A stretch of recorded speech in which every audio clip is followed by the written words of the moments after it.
ముఖ్య ఉద్దేశం ఏంటంటే తెలంగాణలో బీసీ వాదం బాగా ఉపెత్తుకున్న సమయంలో ఇక్కడ విభూ సెలక్షన్ రావడం కావాల్సింది కాబట్టి మేము బీసీ బిడ్డలందరం కూడా బీసీ నాయకుడి మధ్యలో ఉండడం తెలియజేయడానికి ప్రెస్ మీట్ జరిగింది.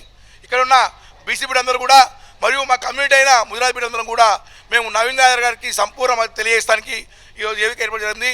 మేమందరం కూడా ఎలక్షన్లో భాగంగా ప్రచారం చేసి బీసీలను గెలిపించుకొని తెలంగాణలో ఎక్కడైనా సరే బీసీలకు అవకాశం వస్తే ఈ మా సంక్షేమ సంఘం మరియు కోటి సమితి ఆధ్వర్యంలో కూడా మేము ప్రత్యక్షంగా పాల్గొని సపోర్ట్ చేస్తామని తెలియజేస్తున్నాము.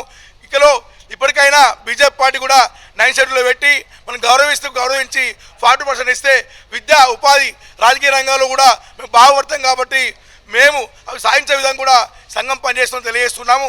ఇప్పటి నుంచి రేపటి నుంచి కూడా మేము ఇక్కడ స్థానిక ఎలక్షన్లో ప్రతి ఒక్క బీసీ బిడ్డను వేడుకుంటాం. మన నాయకుడిని గెలిపించే బాధ్యత మేము తెలియడానికి ఈ కార్యక్రమం ఏర్పరచడం జరిగింది. ప్రచారం ఈ రోజు నుంచి స్టార్ట్ అయింది. మా నాయకుడు బీసీ బిడ్డ నీలమ్మ మీద కూడా మాకు ఇన్ఛార్జ్ తీసుకోవడం జరిగింది.